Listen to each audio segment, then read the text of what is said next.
Mistakes are a shared element of the human condition, a universal phenomenon that transcends culture, age, and circumstance. Despite our best intentions, we often find ourselves ensnared by the same pitfalls, repeating errors that seem painfully avoidable in hindsight. How often have we promised ourselves to make better decisions, only to falter again? This pattern, so frustrating and seemingly inescapable, requires deep examination. Why do we, as rational beings, stumble into the same missteps? And more importantly, how can we learn to break free from this cycle? Stoicism offers profound insights into these questions, illuminating the cognitive and emotional mechanisms that drive repetitive mistakes while providing practical tools to overcome them. At the heart of repetitive mistakes lies the human brain's tendency to favor familiarity. Neuroscience tells us that our brains are wired for efficiency, often defaulting to well-trodden neural pathways to save cognitive energy. These pathways manifest as habits, automatic responses to stimuli that allow us to navigate daily life with minimal effort. While habits can be beneficial, they can also entrench harmful behaviors, creating cycles that are difficult to break. This concept aligns with the Stoic understanding of human nature, that our actions are often guided by unconscious patterns rather than deliberate choice. Now, welcome to the channel. If you're new here, make sure to like the video and hit that subscribe button. Only 15% of my audience is currently subscribed, so if these insights resonate with you, I'd love for you to join our community and turn on the notification bell to stay updated. Marcus Aurelius, in his Meditations, frequently reminds us to scrutinize our actions and motivations. He writes, "If you are pained by an external thing, it is not this thing that disturbs you, but your judgment about it. And it is in your power to wipe out this judgment now." Here, Marcus speaks to the Stoic principle of self-awareness, urging us to recognize how our habitual judgments shape our behaviors. When we repeat mistakes, it is often because we have failed to interrogate these judgments, allowing flawed patterns of thought to guide our actions unchecked. Consider the role of cognitive biases in perpetuating mistakes. Confirmation bias, for instance, leads us to seek out information that supports our existing beliefs while ignoring evidence to the contrary. This bias can blind us to the flaws in our decisions, reinforcing behaviors that yield poor outcomes. Imagine someone who repeatedly invests in failing ventures because they cling to initial optimism, dismissing signs of trouble as anomalies. Their bias shields them from acknowledging their mistake, making it all the more likely that they will repeat it. Closely tied to cognitive biases are emotional triggers, which exert a powerful influence over our decisions. Fear, guilt, and shame are common culprits, driving us to act impulsively or avoid confronting uncomfortable truths. A person who fears rejection, for example, might repeatedly sabotage relationships by clinging too tightly or withdrawing preemptively. Their fear, unexamined and unaddressed, becomes the architect of their repeated failures. Stoicism teaches us to master our emotions, not by suppressing them, but by understanding their origins and learning to respond with reason rather than reflex.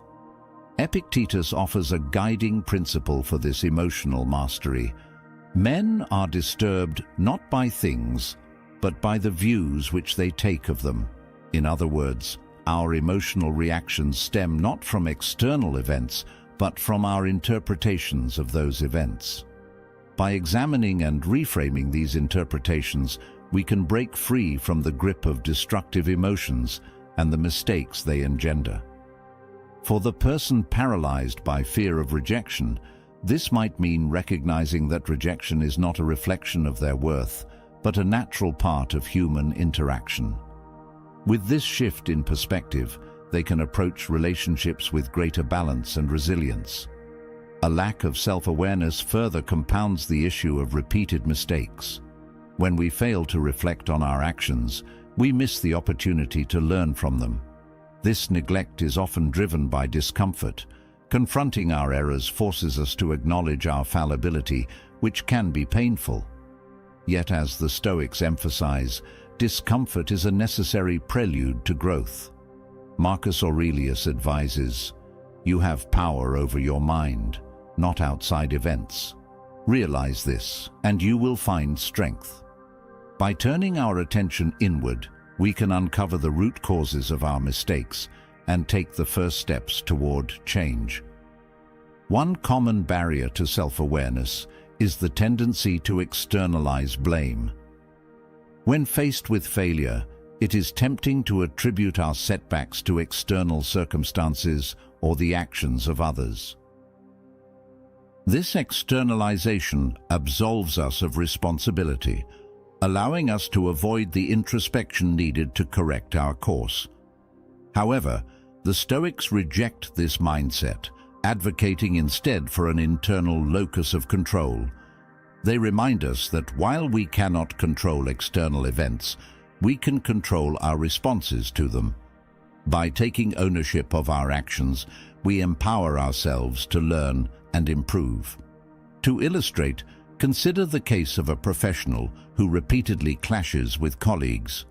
They might attribute these conflicts to the incompetence or hostility of others, never considering their own role in creating tension. This external focus blinds them to the patterns in their behavior that contribute to the problem. A Stoic approach would encourage them to examine their actions with humility, asking, "What can I change about myself to foster better relationships?" This shift in perspective not only breaks the cycle of conflict, but also cultivates personal growth.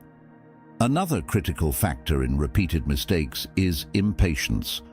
In our fast-paced world, there is a pervasive desire for quick fixes and immediate gratification. This impatience often leads us to gloss over the root causes of our mistakes, opting instead for superficial solutions that fail to address the underlying issues.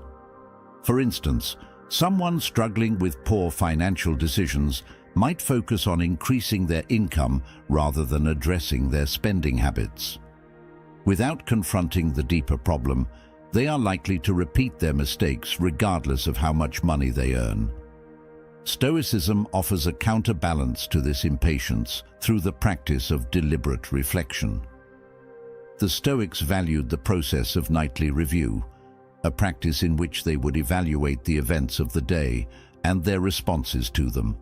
By taking the time to reflect, they could identify patterns of behavior that required adjustment and plan for more virtuous actions in the future.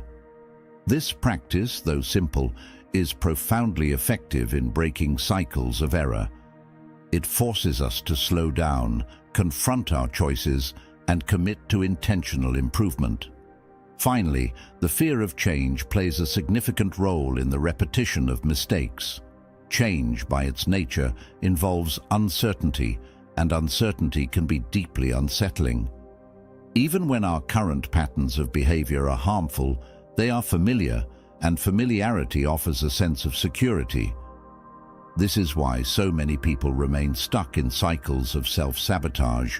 The discomfort of change feels more daunting than the pain of repeating their mistakes. The Stoics, however, viewed change as an integral part of life. They embraced the concept of amor fati, or love of fate, which calls us to accept and even welcome the inevitable transformations of existence. Epictetus teaches, "Don't demand that things happen as you wish, but wish that they happen as they do happen, and you will go on well." This principle encourages us to approach change with openness rather than resistance. For someone trapped in a cycle of harmful behavior, this might mean viewing change not as a threat, but as an opportunity to align more closely with their values. By reframing change in this way, they can overcome their fear and take the first steps toward breaking free from their patterns. In summary, the psychology of repeated mistakes is complex, shaped by cognitive biases, emotional triggers, and a lack of self-awareness. These factors, while deeply ingrained, are not insurmountable. Stoicism provides a powerful framework for understanding and addressing these patterns, emphasizing the importance of self-reflection, emotional mastery, and a willingness to embrace change. In the next section, we will explore why we struggle to learn from our mistakes, delving deeper into the barriers that prevent us from growing and how Stoic principles can help us overcome them. It is one thing to recognize that we repeat our mistakes. It is another to understand why we struggle to learn from them. The frustration of finding ourselves back in familiar dilemmas, financial troubles, strained relationships, or neglected commitments often feels insurmountable. We might ask ourselves, how could I have been so blind? Or, why didn't I see this coming? These questions are not only valid, but essential, for they point to deeper barriers that prevent us from turning past failures into future successes. To navigate this struggle, Stoicism offers profound insights into the forces that impede our ability to learn and grow. One of the most insidious obstacles to learning from mistakes is the ego. Our sense of self is tied to the belief that we are competent, rational, and capable individuals. When mistakes challenge this narrative, our ego often reacts defensively, shielding us from the discomfort of self-awareness. This can manifest as denial, excuses, or a refusal to take responsibility. Seneca, the great Stoic philosopher, warned against this tendency when he wrote, "The greatest obstacle to living is expectancy, which hangs upon tomorrow and loses today."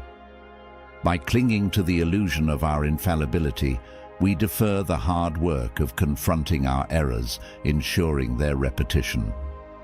Consider a scenario where someone repeatedly fails to meet deadlines at work. Rather than acknowledging their poor time management or overcommitment, they might blame external factors.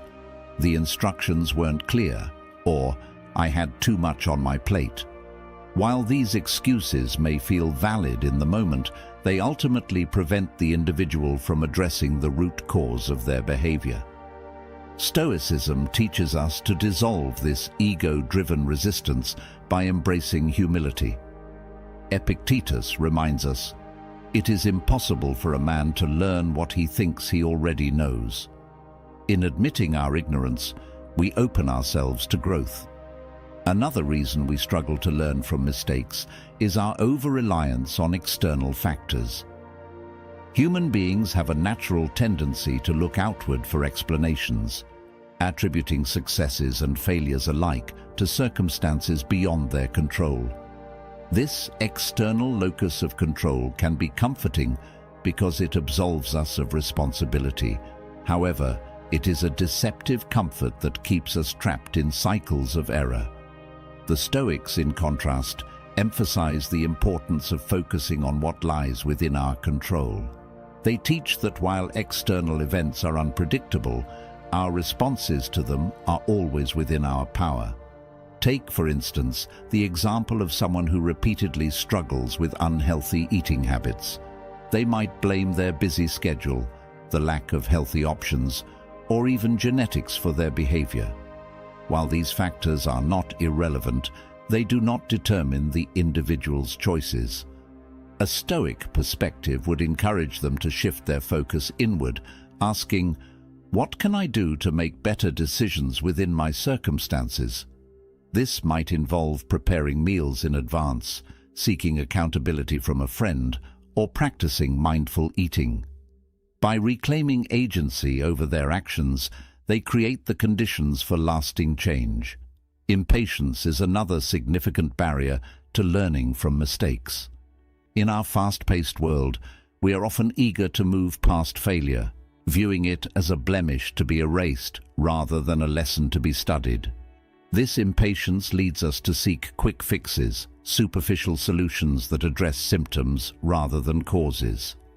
Imagine someone who repeatedly overspends and falls into debt. Rather than examining their spending habits or underlying emotional triggers, they might focus solely on earning more money. While this might provide temporary relief, it does nothing to prevent the cycle from repeating. Stoicism counters this impatience with a commitment to deliberate and sustained reflection. The Stoics believed in the value of nightly review, a practice in which they would examine the events of the day and their responses to them. Marcus Aurelius, in his Meditations, exemplifies this practice, constantly scrutinizing his thoughts and actions to align them with virtue. By slowing down and taking the time to reflect, we can identify patterns of behavior that lead to mistakes and develop strategies to correct them. This practice requires discipline, but it offers a path to meaningful and lasting growth. Fear of change is another powerful force that keeps us stuck in repetitive patterns. Change is inherently uncomfortable, as it requires us to step into the unknown and abandon familiar habits. Even when our current behavior is harmful, it can feel safer than venturing into uncharted territory. This is why people often remain in toxic relationships, unsatisfying jobs, or self-destructive routines. The fear of change outweighs the pain of staying the same. Stoicism, however, encourages us to embrace change as a natural and necessary part of life. Epictetus's concept of premeditatio malorum, the premeditation of evils, provides a powerful tool for overcoming this fear. By mentally rehearsing potential challenges and outcomes, we can reduce the anxiety associated with change and prepare ourselves to face it with courage. For example, someone who struggles with procrastination might use this technique to envision the discomfort of starting a task, as well as the satisfaction of completing it. By confronting their fear in advance, they can approach the task with greater confidence and resolve. Another key reason we fail to learn from mistakes is our tendency to focus on short-term comfort at the expense of long-term growth. In the moment, it is often easier to avoid difficult conversations, indulge in unhealthy habits, or ignore looming responsibilities. However, these choices accumulate over time, creating a cycle of regret and missed opportunities. The Stoics teach us to prioritize what is truly valuable over what is immediately gratifying. Seneca writes, "It is not that we have a short time to live, but that we waste much of it."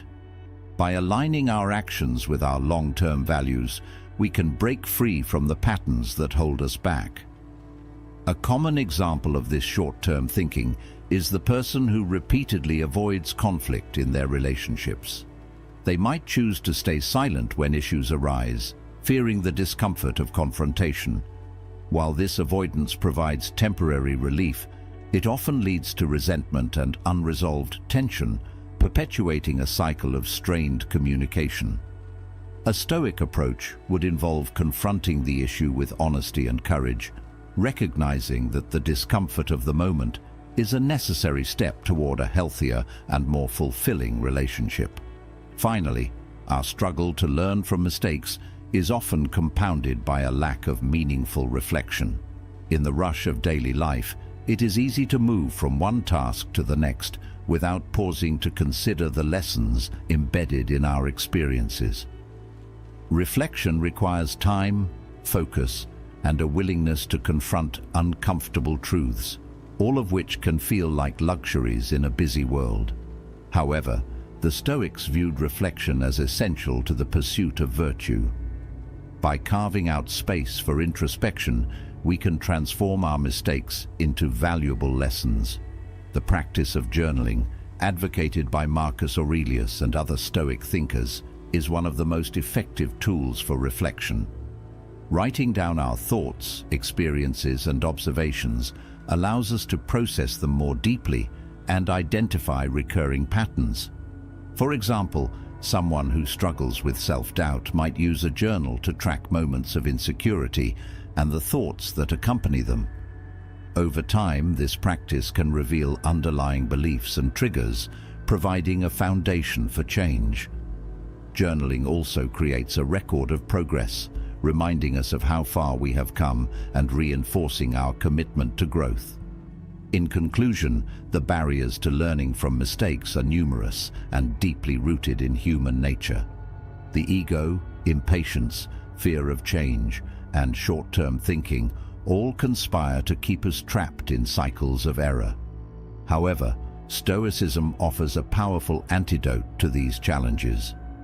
By cultivating humility, embracing responsibility, and committing to deliberate reflection, we can transform our mistakes into opportunities for growth. In the next section, we will explore how Stoicism provides specific tools and practices for breaking free from these patterns and building a more intentional life. Now, some exciting news. Our channel now offers a members club. By joining it, you'll unlock exclusive benefits, deeper content dives, and personal insights. Join us on this journey, and let's build a meaningful life together. And I also humbly ask you to leave a comment, as it helps my channel immensely. If you do not know what to comment, just write "better every day" so I know you reached this far. And don't forget to subscribe for more content like this. Also, I've linked some books on Stoicism that helped me become the man I am today, and will also help you achieve a Stoic mindset. Having delved into the reasons why we repeat mistakes and struggle to learn from them, we now turn to the transformative tools that Stoicism provides.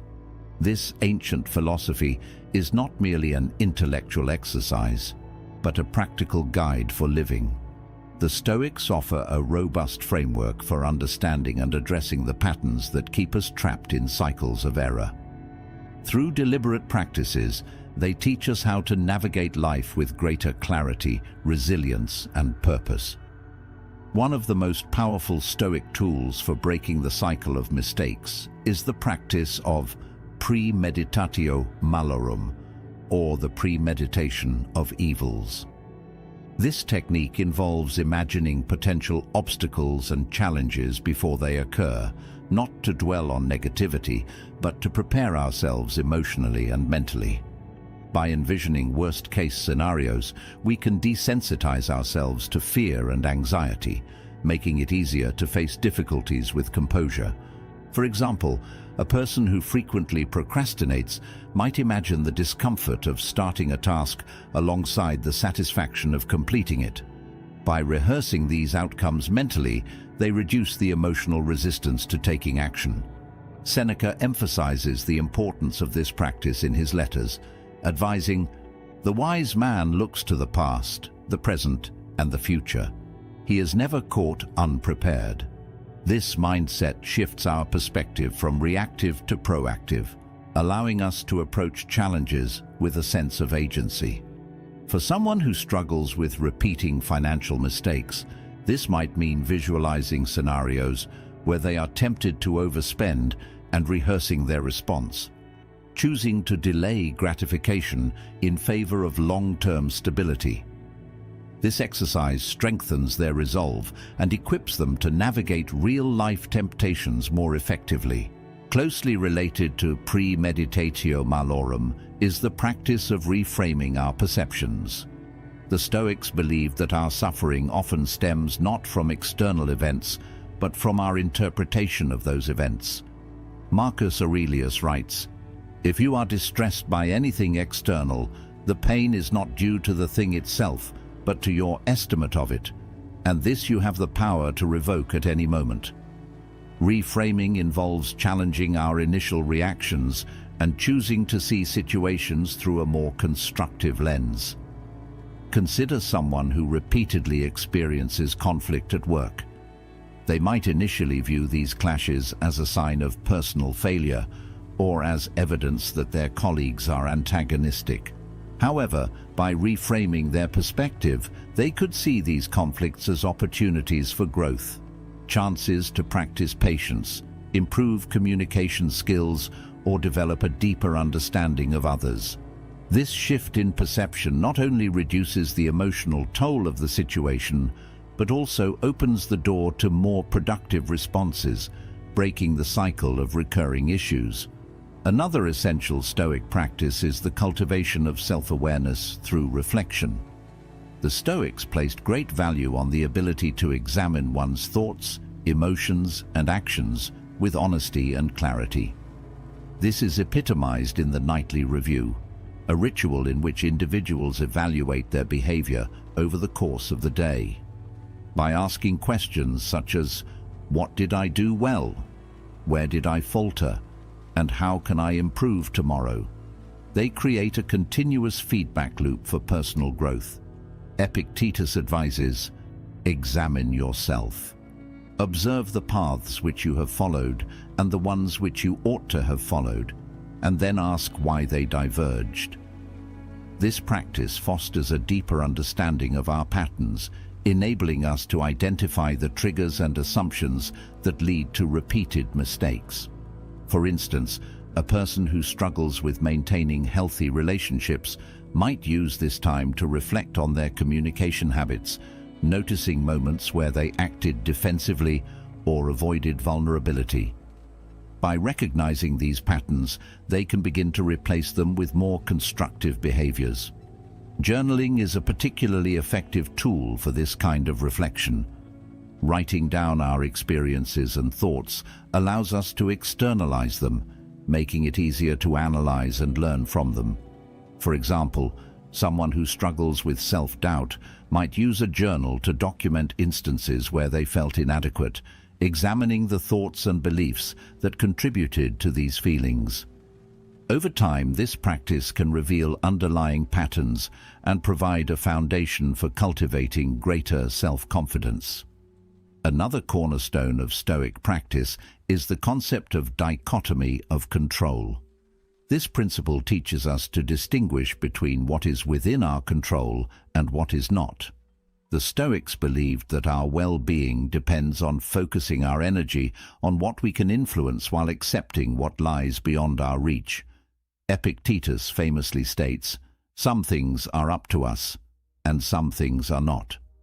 By internalizing this distinction, we can reduce the frustration and anxiety that often accompany repeated mistakes. Imagine someone who struggles with perfectionism. They might become paralyzed by the fear of making mistakes, investing excessive time and energy into tasks in an attempt to control every detail. This behavior not only hampers their productivity, but also perpetuates a cycle of self-criticism when their efforts inevitably fall short of impossible standards. By embracing the dichotomy of control, they can shift their focus to doing their best within the limits of their abilities, freeing themselves from the burden of unrealistic expectations. In addition to these individual practices, Stoicism emphasizes the importance of aligning our actions with our values. The Stoics believed that a virtuous life is the highest good, and that all other pursuits should be subordinate to this aim. This perspective provides a compass for decision-making, helping us to prioritize long-term fulfillment over short-term gratification. Seneca writes, "It is not what happens to you, but how you respond to it that matters." This alignment with virtue serves as a safeguard against repeating mistakes that conflict with our deeper aspirations. For example, someone who values honesty might reflect on instances where they were tempted to deceive others for personal gain. By reaffirming their commitment to integrity, they can cultivate the strength to resist such temptations in the future. This alignment between values and actions creates a sense of coherence and purpose, reducing the likelihood of falling into patterns that undermine our well-being. The Stoics also understood the power of community in fostering growth and resilience. While Stoicism emphasizes personal responsibility, it also recognizes that we are social beings who thrive in supportive environments. Surrounding ourselves with individuals who embody the qualities we aspire to cultivate, wisdom, kindness, courage, can inspire us to rise above our tendencies to repeat mistakes. Marcus Aurelius advises, "Associate with those who will make a better man of you." By seeking out mentors, friends, or communities that challenge us to grow, we can create a network of accountability and encouragement. Consider the example of someone who struggles with maintaining a healthy lifestyle. If they surround themselves with individuals who share their goals and values, they are more likely to stay motivated and committed. Whether it's joining a fitness group, participating in a book club, or engaging in meaningful conversations with like-minded individuals, these connections reinforce positive behaviors and provide a buffer against the pull of old habits. Finally, the Stoics teach us to embrace the inevitability of setbacks. They understood that progress is rarely linear and that failure is an integral part of growth. Marcus Aurelius writes, "What stands in the way becomes the way." This perspective encourages us to view mistakes not as roadblocks, but as stepping stones, each one offering valuable lessons that bring us closer to our goals. By approaching setbacks with curiosity and resilience, we can transform them into opportunities for self-improvement. For instance, a person who struggles with public speaking might experience repeated failures in their attempts to overcome their fear. Instead of viewing these failures as evidence of incompetence, they could see them as opportunities to refine their skills, learn from their mistakes, and build confidence over time. This shift in mindset not only fosters growth, but also reduces the fear and self-criticism that often accompany failure. In summary, Stoicism offers a rich array of tools for breaking the cycle of repeated mistakes. Through practices such as premeditatio malorum, reframing, reflection, and the dichotomy of control, we can cultivate greater self-awareness, resilience, and intentionality. By aligning our actions with our values, seeking out supportive communities, and embracing setbacks as opportunities for growth, we can transcend the patterns that hold us back and move closer to the life we aspire to lead. In the final section, we will explore how to integrate these Stoic principles into daily life, creating a sustainable framework for growth and fulfillment. The true value of Stoicism lies in its practicality. It is not merely a philosophy to be read and admired, it is a guide for action, a framework for living with purpose and clarity. Having explored the reasons why we repeat mistakes and the tools Stoicism offers to break free from this cycle, we now turn to the most important question: how do we integrate these principles into our daily lives? How do we ensure that the insights we have gained translate into meaningful, lasting change? The first step in integrating Stoic principles is to cultivate a mindset of intentionality. Too often, we move through life on autopilot, reacting to situations without fully understanding the motivations behind our actions. This lack of awareness is fertile ground for the repetition of mistakes. To counter this, the Stoics emphasize the importance of mindfulness, being fully present and aware of our thoughts, emotions, and actions. Marcus Aurelius writes, "Waste no more time arguing about what a good man should be. Be one." This call to action reminds us that living well requires conscious effort. Consider the example of someone who struggles with maintaining healthy boundaries in their relationships. They might find themselves repeatedly overcommitting, saying yes to requests out of guilt or fear of disappointing others. By cultivating intentionality, they can pause before responding, taking a moment to consider their values and priorities. They might ask themselves, "Is this something I truly want to do? Will this contribute to my well-being or align with my long-term goals?" This simple act of reflection can prevent them from falling into the same patterns of overextension. Daily rituals are a powerful tool for fostering intentionality. The Stoics often began and ended their days with reflection, a practice that serves as both a grounding force and a compass for growth. In the morning, they would set intentions, visualizing the challenges they might face and preparing themselves to meet them with virtue. In the evening, they would review their actions, evaluating their successes and failures with honesty and compassion. This cyclical process of intention and reflection creates a rhythm of self-improvement, ensuring that each day builds on the lessons of the last. Journaling can be an invaluable part of this ritual. By writing down our thoughts and experiences, we externalize them, making it easier to analyze and learn from them. A journal becomes a mirror, reflecting our patterns and providing insights into the behaviors that lead to repeated mistakes. For example, someone who struggles with procrastination might use their journal to track the triggers and excuses that keep them from starting tasks. Over time, they can identify patterns and develop strategies to overcome these obstacles. Another crucial aspect of integrating Stoic principles is the cultivation of resilience. Life is unpredictable, and setbacks are inevitable. The Stoics teach us to view adversity not as a hindrance, but as an opportunity for growth. Marcus Aurelius writes, "The impediment to action advances action. What stands in the way becomes the way." This mindset transforms challenges into stepping stones, encouraging us to embrace difficulty as a teacher rather than a threat. For someone who struggles with self-doubt, resilience might involve reframing failures as valuable feedback. Instead of viewing a rejected job application as evidence of inadequacy, they could see it as an opportunity to refine their skills and approach. This shift in perspective not only reduces the emotional sting of failure, but also empowers them to persist in the face of setbacks. By practicing resilience, they build the confidence and determination needed to break free from cycles of repeated mistakes. A key component of resilience is self-compassion.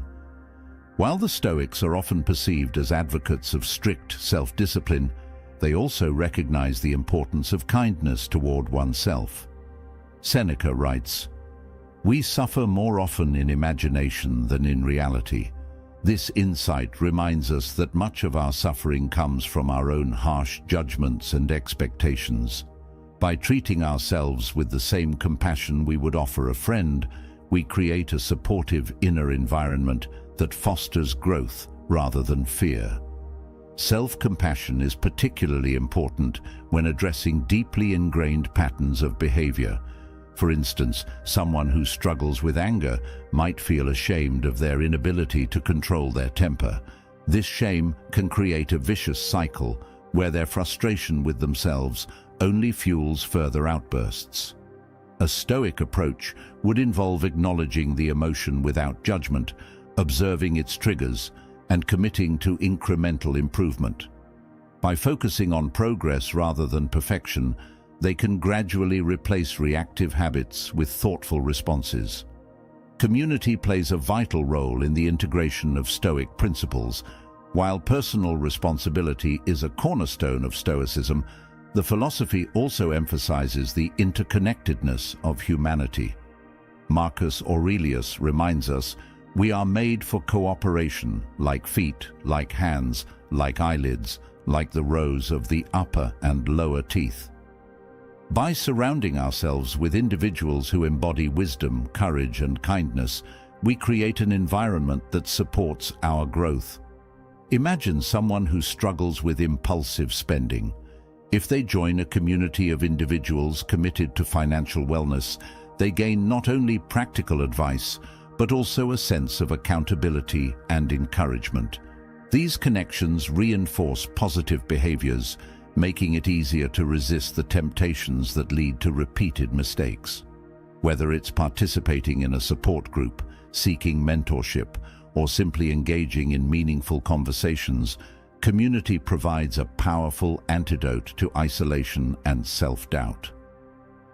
The Stoics also teach us to embrace the concept of amor fati, or the love of fate. This principle involves accepting the events of life, both good and bad, as necessary and meaningful parts of our journey. Epictetus advises, "Do not seek to have events happen as you want them to, but instead want them to happen as they do, and your life will go well." By adopting this mindset, we free ourselves from the frustration and resistance that often accompany mistakes and setbacks. For example, someone who faces a career setback might initially feel defeated and resentful. However, by embracing amor fati, they can view the experience as an opportunity to re-evaluate their goals, explore new paths, or develop resilience. This shift in perspective transforms adversity into a source of strength, enabling them to move forward with greater clarity and purpose. Finally, the integration of Stoic principles requires a commitment to continuous learning and growth. The Stoics understood that the pursuit of virtue is a lifelong endeavor, one that requires vigilance and perseverance. Marcus Aurelius writes, "You have power over your mind, not outside events. Realize this, and you will find strength." This reminder encourages us to take ownership of our inner world, recognizing that growth is not a destination, but a journey. To sustain this commitment, it can be helpful to set clear goals and intentions. These might include specific behaviors, such as practicing gratitude, reframing negative thoughts, or dedicating time to reflection and study. By tracking our progress and celebrating small victories, we reinforce our dedication to the path of self-improvement. In conclusion, the integration of Stoic principles into daily life offers a powerful framework for breaking free from the cycle of repeated mistakes. By cultivating intentionality, resilience, self-compassion, and community, we create the conditions for meaningful and lasting change.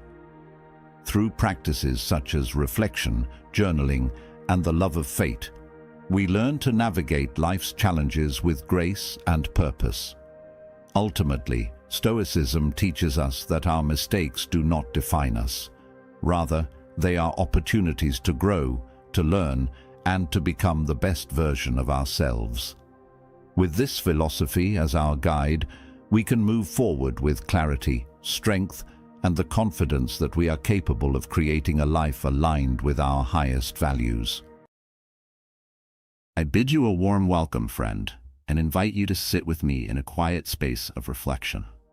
Let me introduce myself as an older soul who has navigated many passages in life, gleaned a few insights from Stoic writings, and witnessed how people's bodies and minds evolve, or fail to evolve, under the currents of time.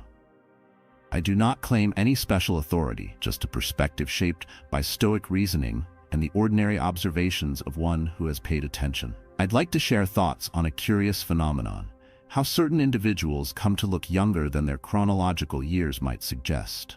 And I will do so in a long human voice, weaving in Stoic philosophy and lessons from... Now, if you are new here, please like the video and subscribe. Statistics show that only 15% of my audience is subscribed to the channel. So if this content has helped you in any way, I ask you to subscribe and hit the notification bell.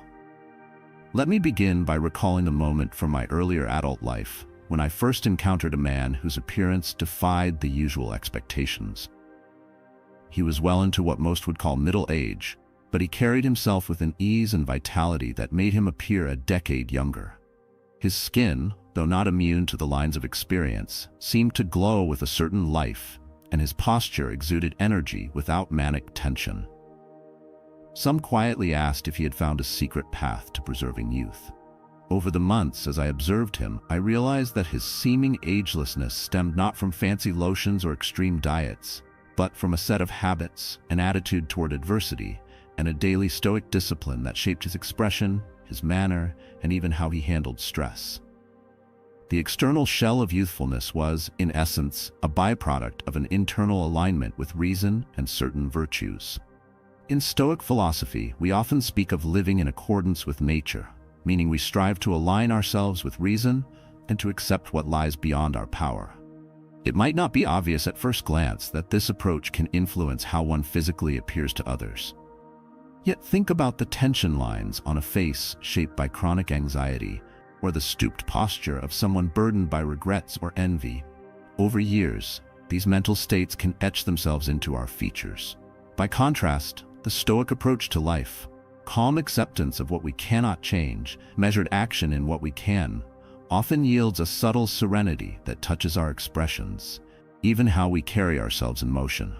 One might call that intangible quality a sort of youthful lightness, not naive, but free from the heavy illusions that contort so many. So if we are to talk about the hidden reasons someone might look younger, it is worth recognizing that a Stoic posture toward life can have real physical manifestations. Now, I speak here not to push a formula for eternal youth, nor to claim that Stoicism is some miracle cure. We age, wrinkles come, hair may thin or whiten. The Stoics do not fight those changes. They see them as part of the natural order. But there is a difference between the inevitable marks of time and the accelerated wear that stress, negativity, or illusions can place on our bodies. If we can lighten that additional load, we might preserve a more vigorous mien, moving with a certain agility that belies our years.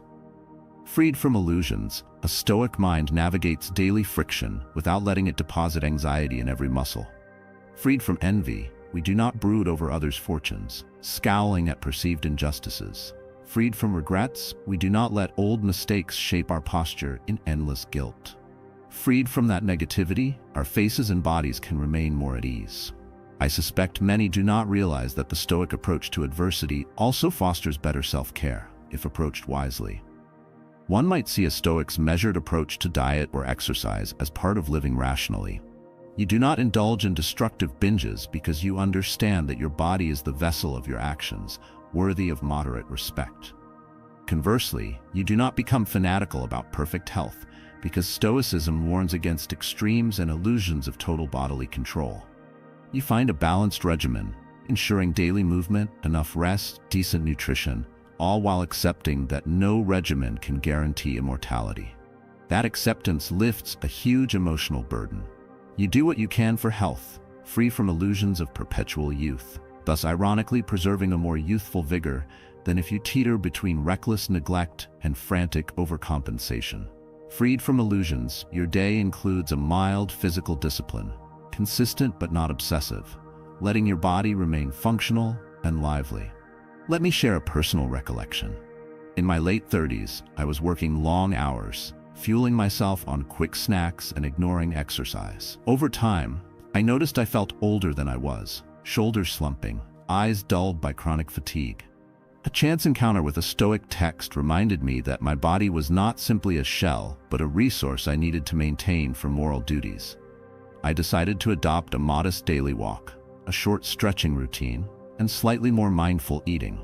No extreme diets or punishing workouts, just a reasoned Stoic approach that recognized the need to preserve my instrument for life's tasks. Within months, my sense of energy returned, and acquaintances commented that I appeared fresher, or that my face had regained color.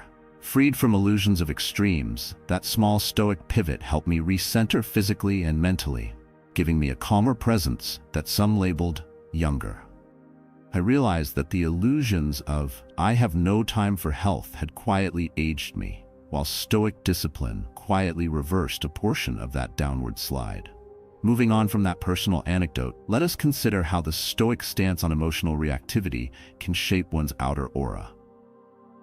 If you look at the features of those chronically weighed down by anger or resentment, you often notice tightened jaws, furrowed brows, and a tension that can make them appear older or drained. Stoicism, by advocating measured responses to provocations, helps individuals remain calmer, showing mild or no reaction to petty slights that do not truly matter.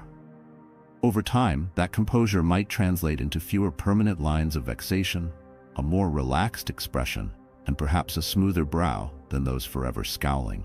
Freed from illusions that every insult demands a furious retort, you do not carry that bitterness in your face. Freed from illusions that the entire world is out to sabotage you, you do not constantly wear the defensive posture that fosters deeper lines of worry.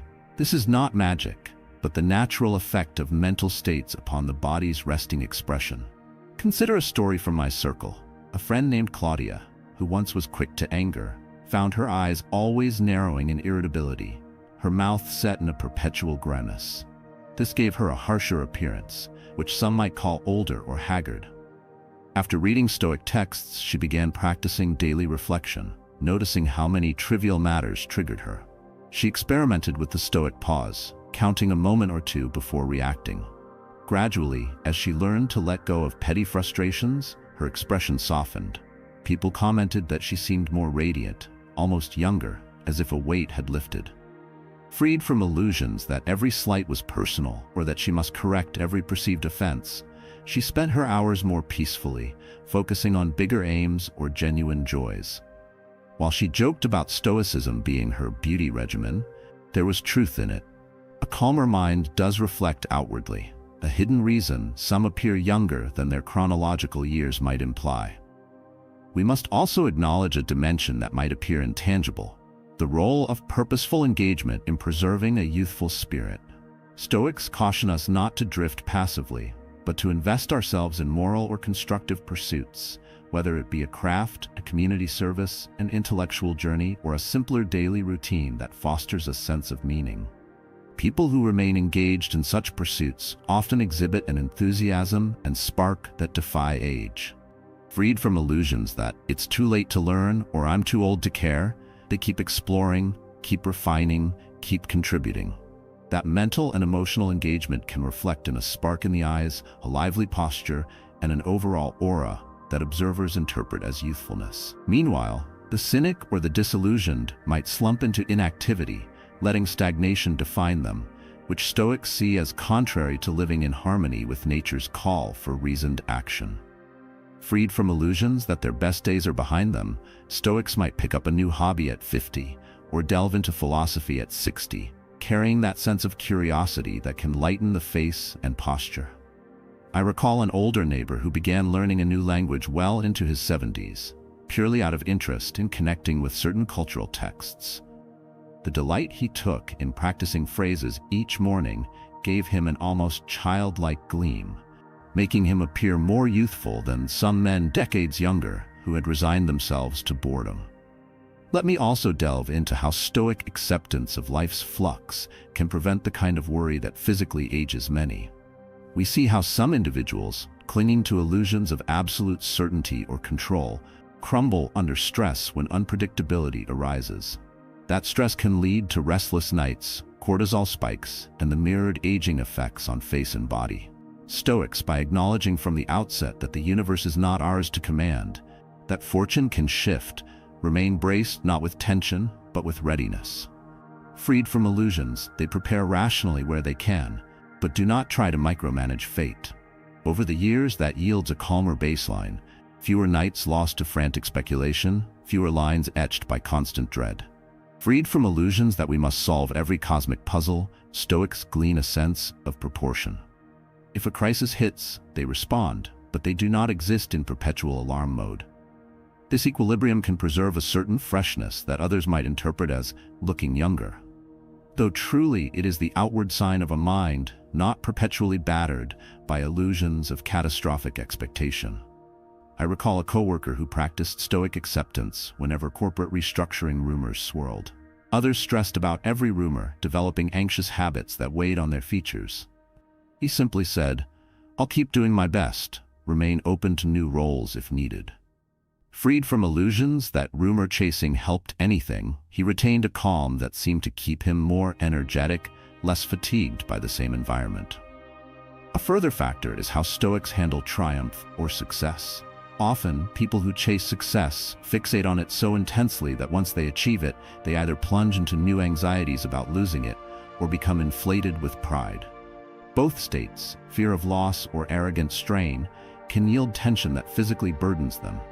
Freed from illusions that external success defines them, Stoics greet achievements with a measured gratitude, acknowledging the ephemeral nature of fortune, continuing their daily discipline. That gentle stance spares them the frenetic sense of needing to defend a precarious pedestal, thus preserving a relaxed demeanor. Over time, that relaxed demeanor might appear as a certain glow that others see in content individuals, giving an impression of youthfulness compared to those who cling to success with white-knuckled desperation. Freed from illusions, Stoics remain humble, letting them enjoy success without the stress that often accompanies it. People might comment that Stoic men or women who succeed do not look as haggard as typical high achievers because they refuse to define themselves purely by external metrics. In Stoic parlance, success is not an anchor of identity, merely an event that might come or go, best met with reason and perspective. Now, let me weave in an example from a friend who ran a business. After a major breakthrough and financial windfall, he noticed how many new worries piled up, fear that future quarters would not match up, that the competition might overshadow him, or that employees would demand more. He initially sank into frenetic attempts to control everything, losing sleep and adopting a rigid posture. Observers commented that he seemed to have aged overnight, circles under his eyes, lines on his brow. Then he rediscovered Stoicism from his youth, recalling that external wealth was not the final measure. He began clarifying what he could truly influence, like ensuring fair management, budgeting responsibly, and letting go of illusions about total market control. Freed from illusions, he started delegating more, sleeping better, and ironically, carrying himself with an ease that rolled back the tense look he had acquired. Colleagues noticed he seemed younger or more alive, though the difference was that Stoic acceptance had replaced the illusions that gnawed at him after success. Freed from illusions, his body language reverted to a calmer baseline, preserving a sense of vitality. I must also mention the role of consistent Stoic reflection, akin to a daily mental cleaning, in sustaining that intangible brightness. Each evening or morning, a Stoic might ask, "Where did I let illusions or negative impulses guide me yesterday? Did I gossip, complain, or slip into envy?" Freed from illusions, you mark those moments. Plan a corrective approach for today. Such reflection ensures illusions do not accumulate to the point that they shape your default expression or posture. Freed from illusions daily, you remain flexible, adjusting your direction rather than letting petty negativity linger. Over time, that fosters an inner lightness that can reflect outward. It is akin to emotional or mental hygiene. Freed from illusions, you do not carry day after day of unresolved conflict or stale resentment. People who practice this Stoic journaling or reflection often say they rest better at night, wake less burdened, and face the day with a more youthful spirit, even as birthdays accumulate. Observers might marvel at how they remain young at heart, though from a Stoic vantage, it is simply the fruit of persistent moral housekeeping, ensuring illusions do not root themselves in the mind. And so, let me summarize the Stoic thesis. Looking younger than your chronological age often has hidden underpinnings that revolve around mental stance and daily discipline. Freed from illusions that you must yield to negativity, destructive stress, or illusions of constant control, you preserve a certain vitality that Stoics interpret as harmony with reason. Freed from illusions about needing others' unending approval or competing in every trivial domain, you handle adversity with a calmer outlook that fosters restful nights and a pliant body.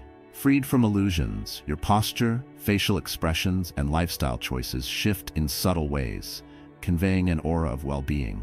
And while Stoics do not chase youthfulness as an end, they see how discarding illusions fortifies us physically as well as mentally, often giving an outer glow that others interpret as youth. In the next sections, we will delve deeper into more specific Stoic principles that might help maintain that sense of youth, exploring how daily Stoic habits or a Stoic approach to emotional surges can have surprising benefits for your outward demeanor. We will also reflect on how Stoic acceptance of aging itself coexists with these qualities, ensuring we do not cling to illusions of eternal youth, but rather greet each new line or ache with serene acknowledgement while still preserving a youthful spirit. For Stoic philosophy does not claim to freeze time or override nature's laws, but it can reduce the wear and tear of illusions that accelerate the signs of age. That nuance is crucial. We remain mortal, with each year leaving its mark. Yet Stoic reason can keep the mind and, to an extent, the body from collapsing under the burdens we need not carry. So let this be the foundation of our discussion. Having glimpsed how Stoic living fosters the intangible grace that can make a person appear younger, we will continue to explore more targeted Stoic habits, like negative visualization, daily reflection, mindful acceptance, that can anchor us in calm fortitude. Through each anecdote and reflection, may you sense that your own life too, can stand free from illusions that age us prematurely. Freed from illusions, we discover a more vital way of being, unencumbered by needless stress, more open to joy, and ironically reminiscent of youth, even as we walk further along life's path. Sit with me again, friend, and let us continue this extended reflection on how one might appear younger than the calendar years suggest, all through the lens of Stoic philosophy and other resonant teachings.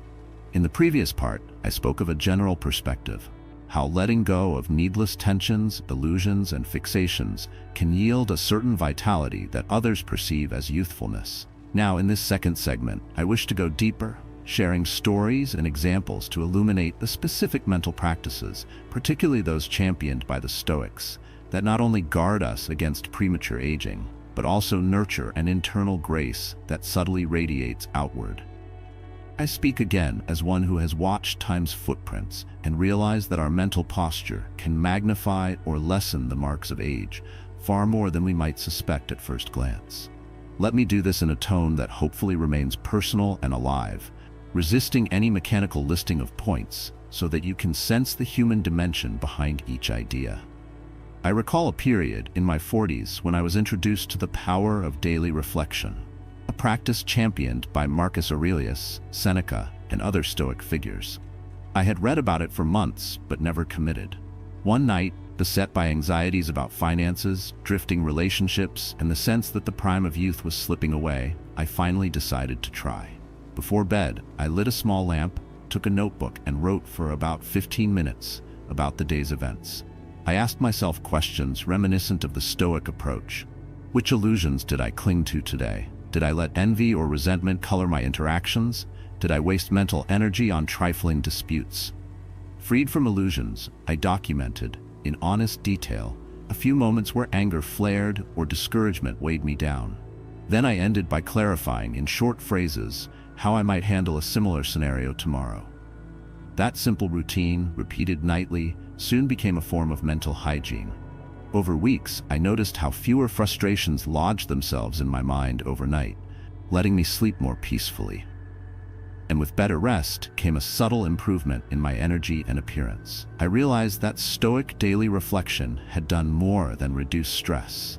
It had likely helped me avoid the tense face or weary eyes that chronic nighttime worry can produce. Freed from illusions that I had to carry every regret or annoyance forever, I gave them voice in the journal, gleaned lessons, then let them rest. But let me not paint daily reflection as a cure-all. It's more of a Stoic vantage that ensures illusions do not pile up. If we compare ourselves to a person who, each night, plays out the day's slights or unprocessed anger in their mind, it is not surprising that over time their face might reveal exhaustion, their demeanor might slump. Freed from illusions through journaling, Stoics remain agile, adjusting course each evening, unburdened by extended brooding. People sometimes comment that such Stoic men or women seem younger, but truly, it is the fruit of not dragging yesterday's negativity into tomorrow. Freed from illusions, we greet each morning with a mind more open to new joys. Parallel to daily reflection stands negative visualization, a Stoic technique that, ironically, can lighten the mind and reduce the kind of worry or anxiety that often accelerates aging. Let me elaborate. Negative visualization involves periodically imagining the loss of what we cherish or fear might vanish. Health, a job, a relationship, so that we remind ourselves of impermanence and learn to appreciate what remains. How does that help one look younger? Well, consider how many lines of worry we etch on our faces by constantly stressing about losing what we have. Negative visualization, done calmly, paradoxically diminishes that stress by normalizing the idea that life is fragile, that changes will come, and that we can endure. Freed from illusions of permanent security, we become less frantic in holding on. That mental release fosters fewer bouts of panic, more day-to-day gratitude. Over the years, that sense of acceptance and gratitude can lend a more relaxed, even cheerful cast to our expressions. Freed from illusions, we do not appear haunted or desperate. Freed from illusions, we embrace what we have while it is here. The resulting ease is something observers might label a certain youthfulness, as the face is not overshadowed by chronic fear. Imagine someone who constantly frets about losing wealth or status, letting that worry overshadow each meal or conversation. Over time, the tension can become visible in hunched shoulders and a pinched brow. Compare that to the Stoic who, practicing negative visualization, invests rationally, does what's needed to maintain stability, but does not fear that losing wealth means losing self. Freed from illusions, the Stoic invests emotional energy into learning or relationships rather than anxiety. That mental shift can yield a lighter, more engaged presence that others read as younger or more spirited. Freed from illusions, you do not burn out your nervous system with perpetual stress hormones, thus preserving physical vitality. Another Stoic tradition that fosters a youthful aura is the practice of voluntary simplicity. Occasionally living with fewer comforts or luxuries to remind ourselves that we can manage just fine with less than we typically rely on. You might wonder how that ties to looking younger. Let me share a story. A friend of mine, after reading Seneca, decided he would once a month live very simply for a weekend, eating only basic foods, wearing older clothes, perhaps sleeping in a more rustic setting. He reported that it gave him a fresh perspective, releasing the mental burden of, "I must always keep up with expensive tastes or endless material wants." Freed from illusions, he discovered a baseline of contentment in simplicity. Over time, that mental shift reduced the stress associated with chasing status-based possessions. He found that his nights improved, as he no longer felt compelled to outdo neighbors or colleagues. Freed from illusions about needing constant upgrades, he saved money, had fewer items to maintain, and ironically found more time for physical activity and creative hobbies. Soon, he appeared more relaxed, less weighed down by the contrived seriousness that can come from material competition.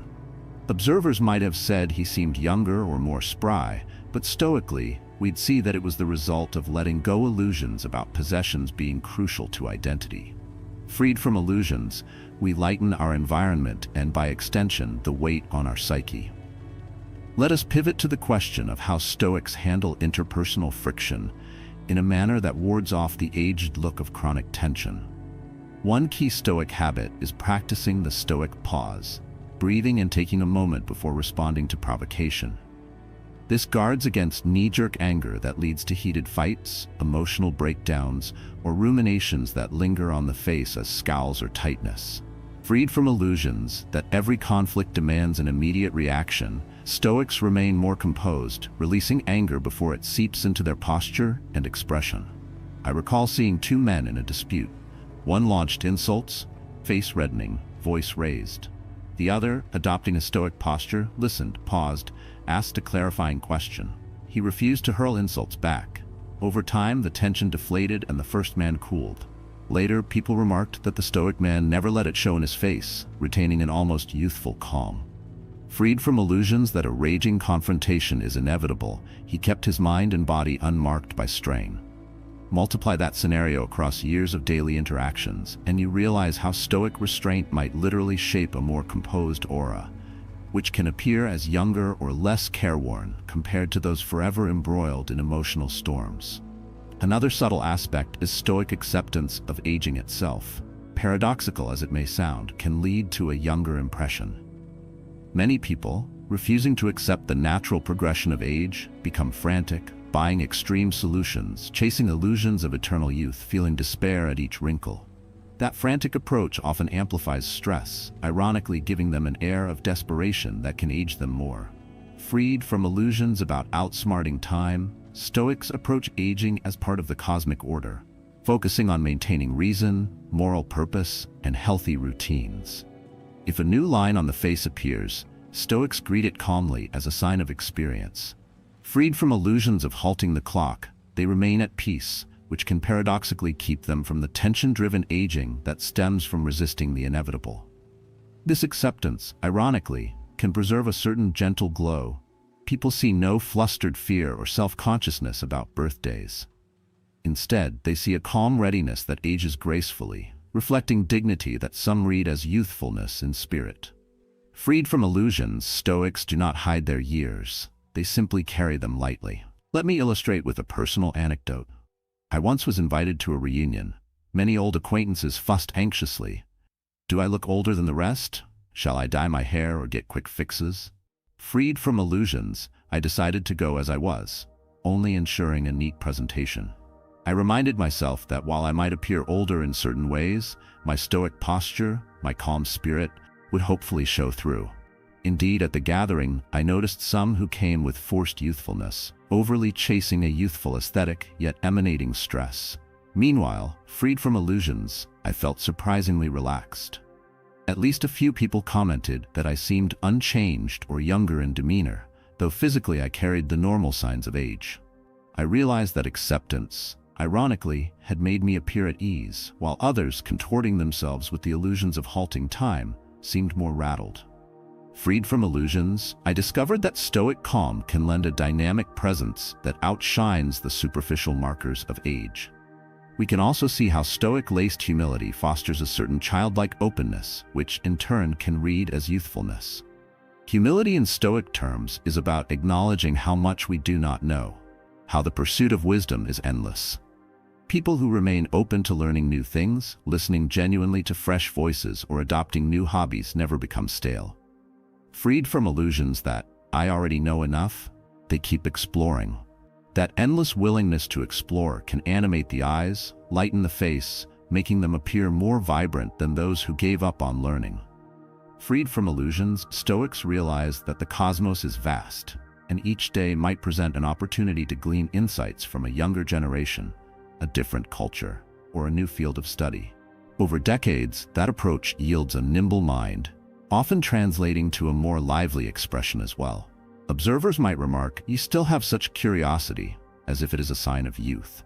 Indeed, it is more a sign of stoic humility, recognizing we are always novices in some domain, never done gleaning from life. Freed from illusions, we sustain a spark that outwardly might mask a few wrinkles or crow's feet, with a subtle glow of engaged wonder. Finally, let me highlight how Stoics find meaning in community or service, which can reduce the heavy lines that come from self-absorption or existential aimlessness. Some men or women who revolve entirely around themselves or their personal gain end up battered by a sense of emptiness. Freed from illusions that self-interest alone suffices, Stoics often direct energies to shared endeavors or philanthropic gestures, no matter how modest. Over time, such altruistic engagement fosters a warmth in them that others interpret as a youthful spirit. Freed from illusions, they do not see life purely as a race to accumulate achievements or possessions. They see it as a chance to contribute, to practice virtue in the public sphere. Freed from illusions about their own importance, they find joy in helping or uplifting others. That joy can reflect in a brightness of face, a posture that is not overshadowed by cynicism or cynic-driven lines. Freed from illusions, they remain outward-looking, noticing the needs of the community, forging deeper connections. Observers might sense a childlike generosity in them, reminiscent of the unguarded kindness of youth. Freed from illusions, Stoics unify their desire to do good with rational boundaries, so they do not burn out. That blend often keeps them engaged, positive, and surprisingly vital as years progress. Gathering these threads, we see a consistent Stoic pattern: letting go illusions that feed negativity or mania, adopting daily reasoned practices like journaling, negative visualization, or moderate self-care, embracing humility that fosters constant learning, and aligning with virtue or service that wards off the cynical edge. The outward effect can be a face and posture that exude a certain lighter energy, a physical reflection of an unburdened mind. Freed from illusions, we do not float through life ignoring real problems, but we do not let them weigh us down with unnecessary worry or bitterness. Freed from illusions, we recognize aging's inevitability, preserving a sense of acceptance that ironically keeps us from the tension that ages many prematurely. Freed from illusions, we adapt physically as needed, ensuring consistent activity or rest, trusting that no extreme measure can halt time, but rational moderation can keep us agile. Freed from illusions, we remain open to new things, staving off the stagnation that can make the spirit old long before the body truly matures. Hence, the deeper Stoic lesson is not that you must chase a youthful image, but that the Stoic approach to life, wise acceptance, calm reflection, emotional restraint in adversity, and moral orientation, often yields a secondary benefit: a presence that others read as younger than your chronological count. Indeed, some Stoics might hardly care about that impression, but it stands as a testament to the synergy between mind and body. Freed from illusions, the mind does not forcibly weigh the body with invisible burdens. People notice. If asked your secret, you might just say, "I aim to live simply, avoid pointless negativity, stay engaged with what matters," echoing Stoic ideals in plain language.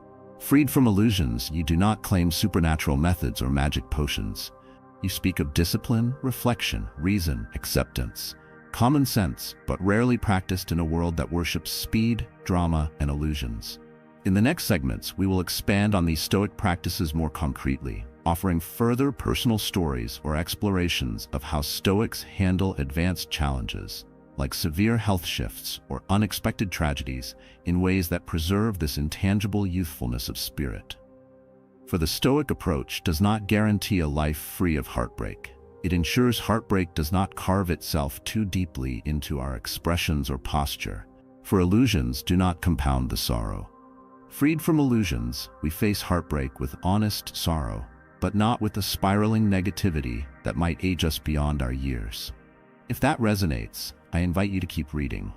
Perhaps by the end of our extended conversation, you will sense a renewed impetus to refine your daily habits, letting Stoic reason shape your interactions so that you not only find mental serenity, but also discover a surprising outward glow, your own unique reflection of an inner calm that defies mere chronological progression. Let us journey further into how a certain youthful aura can arise from a life guided by Stoic principles. I have been describing how letting go of illusions, be they about external success, unremitting control, or raging emotional impulses, can subtly preserve a vitality that others sometimes interpret as looking younger than your chronological age. In this third portion of our discussion, I will delve into deeper waters, how Stoics respond to more extreme or unexpected events, major disappointments, medical issues, relational breakdowns, and how that response helps sustain not just inner resilience, but also an outward buoyancy that defies the usual ravages of stress. If the first two segments addressed everyday habits and mental stances, now we explore what happens under bigger storms and how Stoic composure during those storms can keep the flame of youth alive in the eyes and posture of the one who endures. You have now reached the halfway mark of the video. I congratulate you for trying to become a better version of yourself. And I also humbly ask you to leave a comment, as it helps my channel immensely. If you do not know what to comment, just write "better every day," so I know you reached this far. And don't forget to subscribe for more content like this. Also, I've linked some books on Stoicism that helped me become the man I am today, and will also help you achieve a Stoic mindset. Allow me to begin with a memory from my 50s, when a dear friend of mine, let me call her Lydia, underwent a significant health crisis.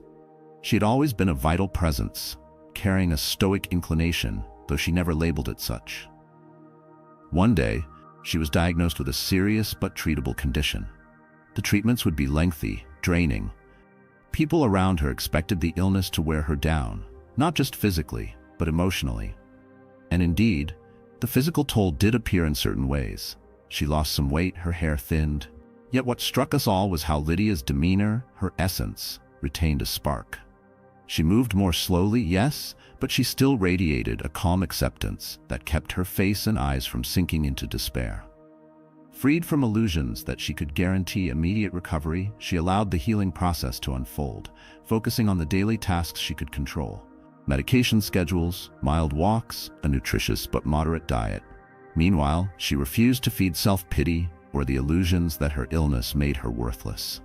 Freed from illusions about immortality, she neither raged nor sank into gloom. That Stoic stance preserved in her an ageless quality, an almost serene aura. We saw it in how she greeted each caretaker, how her voice remained level, how she still found quiet joys like reading or gentle conversation.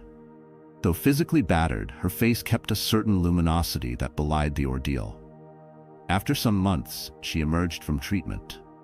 Those who had not seen her during the ordeal were astonished that, aside from a few physical signs, she seemed almost unchanged, carrying that unflappable presence.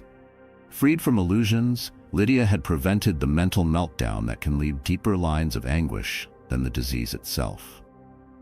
This story captures a Stoic principle that major adversity does not have to break our spirit, nor must it stamp harsh lines of defeat on our countenance. Indeed, we cannot always halt physical decline or scarring, but we can avoid compounding it with illusions of doom or bitterness that manifest in a chronically furrowed brow or sunken posture. Freed from illusions, we approach each setback systematically. Do what is in our power, accept the rest. That calm acceptance can yield a subtler, gentler expression, which often looks surprisingly youthful compared to the frantic or embittered face so many wear when confronted with misfortune. Consider another dimension. Stoic individuals remain proactive in preparing for possible disruptions, but do not dwell in anxious obsession. This preparedness can reduce panic when a crisis hits. Freed from illusions that everything will always be smooth, they might keep some financial buffer or maintain a broad skill set. Should a job vanish or a natural disaster strike, the Stoic has some contingencies. As a result, they do not suffer the etched lines of sudden terror or the meltdown that might accelerate aging in spirit and face. Freed from illusions that they can control each event, they let readiness be their ally. Over a lifetime, this posture wards off certain levels of chronic stress that can weigh one down, mentally and physically. It is not that Stoics live in gloom, expecting the worst, but that they calmly accept that trouble can arise and they do not rely on illusions of guaranteed comfort. Freed from illusions, they remain balanced, neither naive nor paranoid. Observers might see in them a consistent, untroubled gaze that does not dull with each rumor or crisis. Freed from illusions, they can remain outwardly composed and inwardly flexible, two qualities that contribute to an impression of youth, for they lack the frantic eyes or stooped shoulders of one who panics at every unknown. Let me illustrate with an anecdote about a colleague named Martin who faced a sudden corporate downsizing. Many around him spiraled into meltdown, worrying they had no plan B. Martin, though, had read Stoic works and had made sure to cultivate extra skills outside his main role. He also kept a bit of a financial cushion. When the layoff notice came, he met it with measured acceptance, quickly pivoting to short-term freelance while searching for a stable position. Freed from illusions that the company owed him permanence, he never wore the haunted look of despair some others bore. He still felt the sting, but Stoic reflection helped him interpret the event not as personal doom, but as a shift in fortune that he could respond to rationally. Freed from illusions, Martin avoided the emotional meltdown that might carve deeper lines on a face or make one move in a hunched, defeated manner. Within a few months, he secured new work. Friends marveled that he seemed unchanged, physically or in spirit, while those who had collapsed in negativity often emerged looking more haggard. Freed from illusions, Martin's calm stance literally preserved a more energetic aura that some might call young for his age. We see then how Stoic responses in times of crisis can either accelerate or delay the usual signs of stress that accumulate. Freed from illusions, we do not sink precious time into woe is me talk or indulging heartbreak with no constructive steps. Freed from illusions, we do not let resentment or shame fester. Freed from illusions, we do not chase illusions of guaranteed success that lead to heartbreak when they vanish. This alignment with Stoic clarity helps keep the mind flexible, the heart at peace, and the body from bearing the brunt of chronic tension. Now let me shift to another aspect. Stoic men and women frequently demonstrate a certain lightheartedness that others can mistake for youthfulness, though it is actually a reflection of Stoic acceptance. People sometimes assume Stoics are grim, but that is a caricature. True Stoicism acknowledges life's brevity and unpredictability, which can lead to cherishing each fleeting moment of beauty or humor. Freed from illusions, Stoics do not cling to forced solemnity. They can laugh gently at minor mishaps, remain gracious in awkward situations, or find humble pleasure in small delights. A well-cooked meal, a warm sunrise. The small lines that form from genuine smiles or mild amusement can appear more benevolent than the lines formed from scowling or forced Stoic severity. Over decades, Stoics may develop the sort of smile lines that often read as youthful warmth. Freed from illusions about needing to maintain a perpetually stern face, they allow authentic humor or delight to show. Observers note an air of contentment, not trivial laughter, but a poised readiness to appreciate the lighter side of existence. That calm humor fosters easy social bonds, another factor that can keep one engaged and less prone to the isolation that sometimes accelerates aging in spirit and outward form. Let me recall a scene from a Stoic friend's household, where a minor domestic mishap, some spilled groceries, led to comedic splattering. Instead of enraged yelling or meltdown, he paused, offered a wry grin at the absurdity, and said, "Well, I suppose we're testing our cleaning speed today." Freed from illusions that every mishap is a calamity, he turned the moment into a mild comedic break. This approach, repeated in countless small upsets, prevented the negativity that might contort faces or place tension in shoulders. Freed from illusions about cosmic perfection, Stoics see small fiascos as part of life's texture, reacting with minimal stress, which can indeed help preserve a more relaxed, youthful presence. Freed from illusions, they adapt with a flexible humor that wards off the deeper lines of perpetual frustration. Another trait that might keep one looking younger is how Stoics handle rest and sleep. Indeed, from a Stoic vantage, it is irrational to sacrifice needed sleep to illusions of constant productivity or the fear of missing out.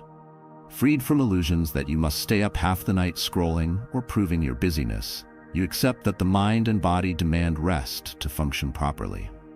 A Stoic does not treat rest as laziness, but as a strategic investment in clarity. Over the long term, that consistent, adequate sleep might reduce the dark circles or the slack posture that can age a person prematurely. Freed from illusions about being superhuman, you retire at a reasonable hour, or at least guard a segment of your day for true rest. Others might ask how you keep such a fresh face or how you manage not to look constantly drained. Freed from illusions, you simply follow nature's call for restful nights.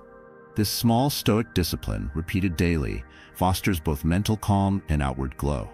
Now let us address Stoic honesty, transparency in words and deeds. Deception or hidden agendas can weigh heavily on the conscience, leading to stress that lines the face.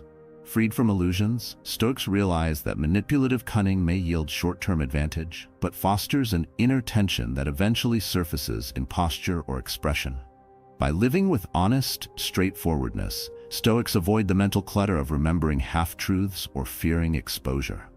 Freed from illusions, their mind remains calmer, and that calm can reflect outward. People might see their candid speech or unguarded demeanor as youthful authenticity, unburdened by the cynical posture of someone who constantly wonders if they'll be found out. Freed from illusions, Stoics simply speak truth with courtesy, handle repercussions as they come, and sleep more soundly. Over time, that approach can reduce the mental friction that physically ages many who lead double lives or craft false images. Freed from illusions, Stoic honesty might ironically preserve a certain innocence in the face, reminiscent of youth, though it is underpinned by deliberate moral choice rather than naive ignorance. Another hidden reason for a youthful aura is how Stoics navigate self-expectations.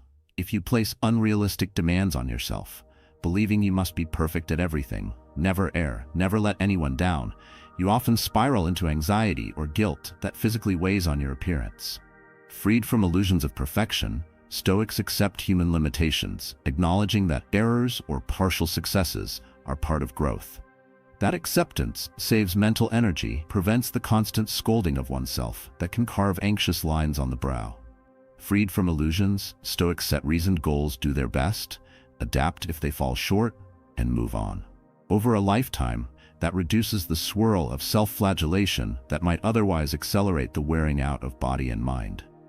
Observers might see the Stoic as self-assured, not burdened by the frantic tension that some carry when they tie their entire identity to unreachable ideals. Freed from illusions, the Stoic posture remains open, the face more relaxed in day-to-day tasks. Freed from illusions, they can correct errors without meltdown, retaining a certain poised energy reminiscent of the simpler confidence children sometimes have, though Stoics pair that with moral maturity. Let me share another personal memory. I once tried in middle age to master a new skill, wood carving, purely for the quiet joy of it. Early attempts were rough, and I felt the flicker of shame or annoyance that I wasn't instantly good. But Stoic reflection reminded me that skill building demands patience, that illusions of immediate mastery lead to frustration.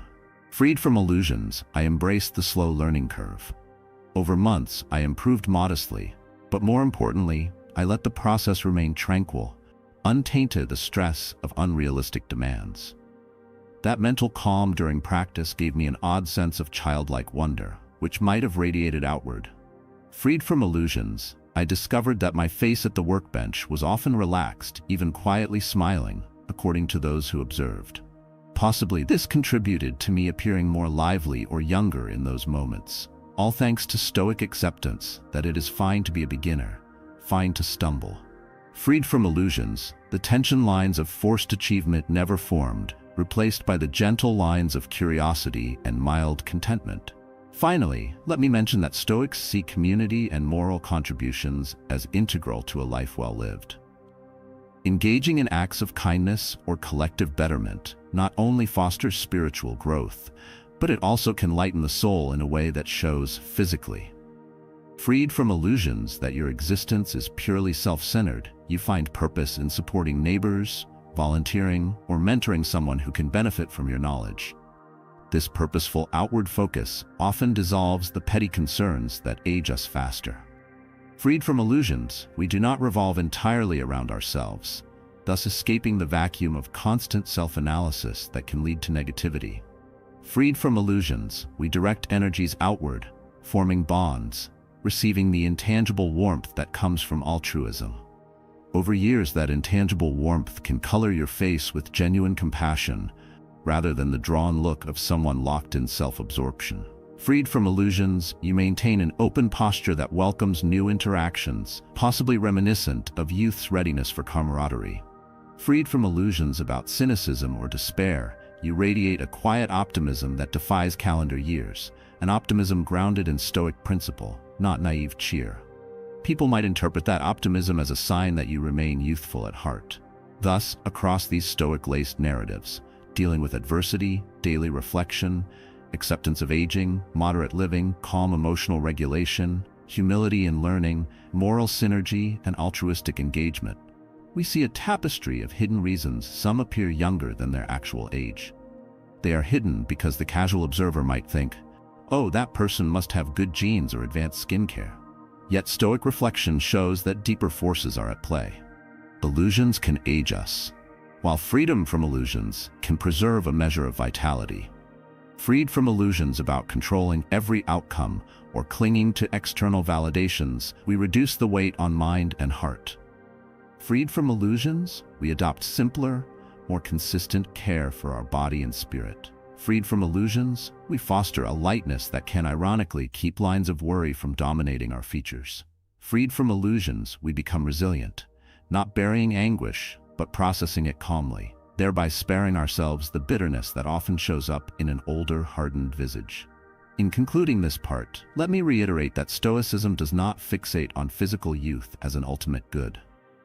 Marcus Aurelius wrote repeatedly about accepting the body's eventual decline. The Stoic aim is virtue, wisdom, alignment with reason.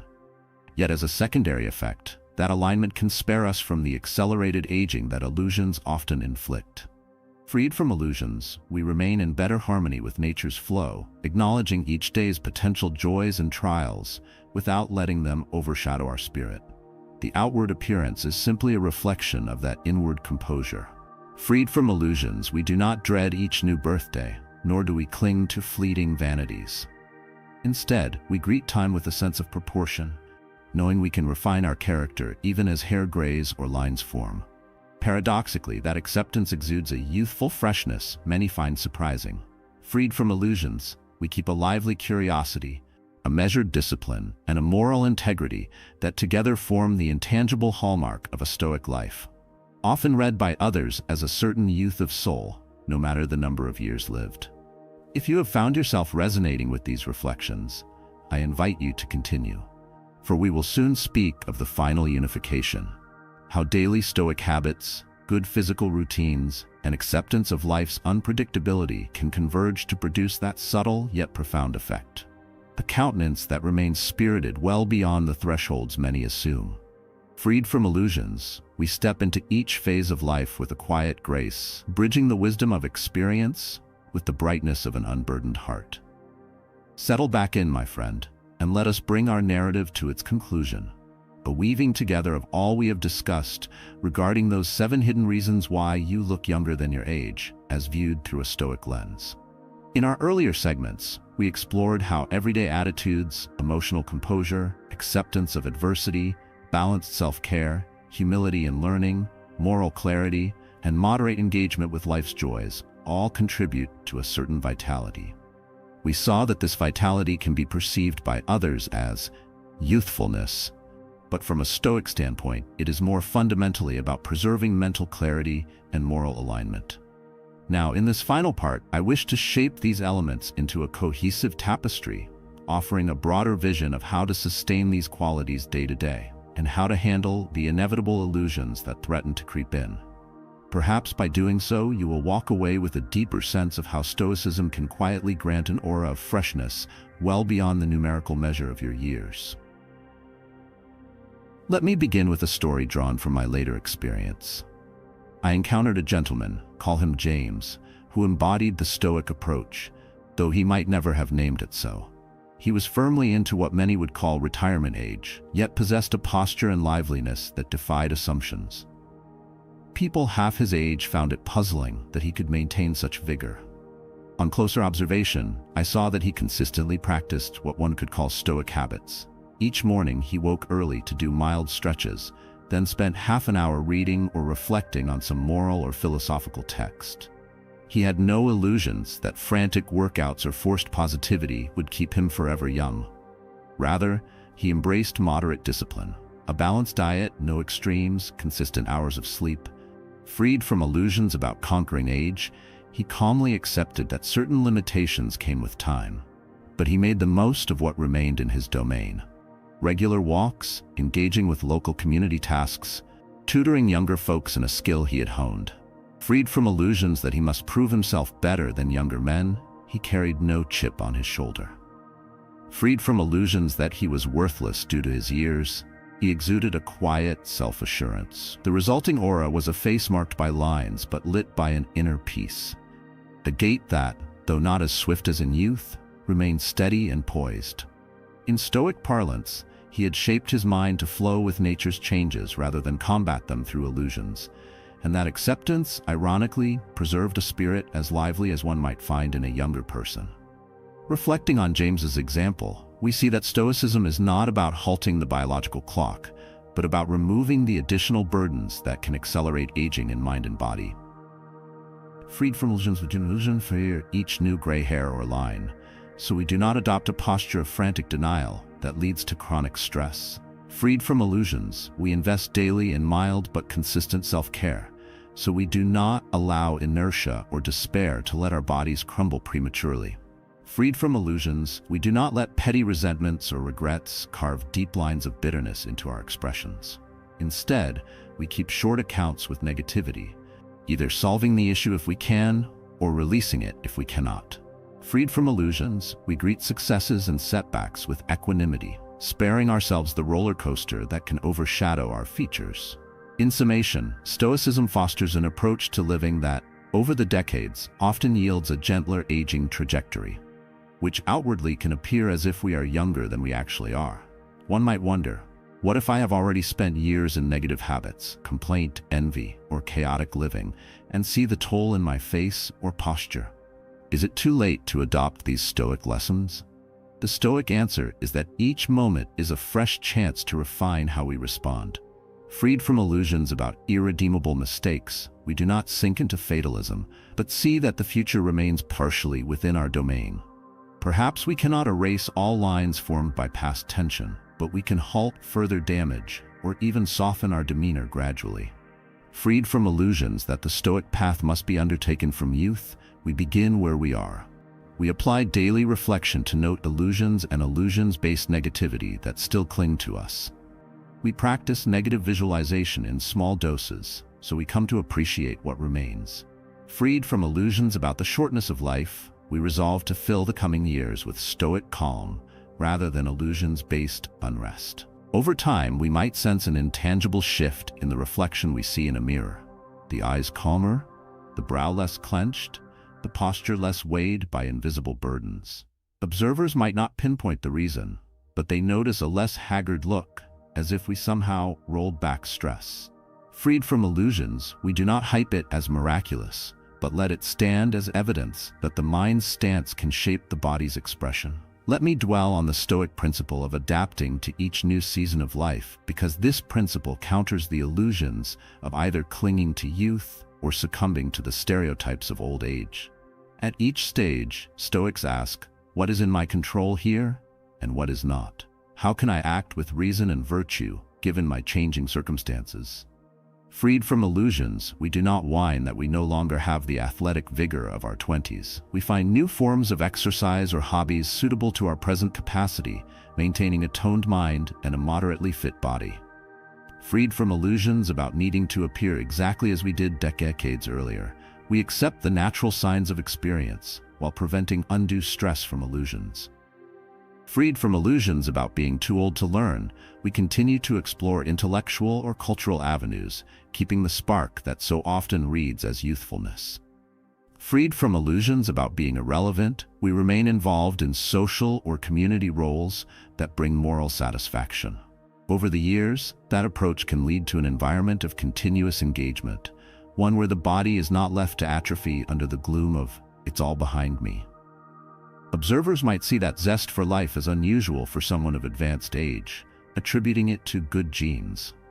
Yet from Stoic vantage, it stems from the refusal to adopt illusions that life's meaning or capacity for growth ends after a certain birthday.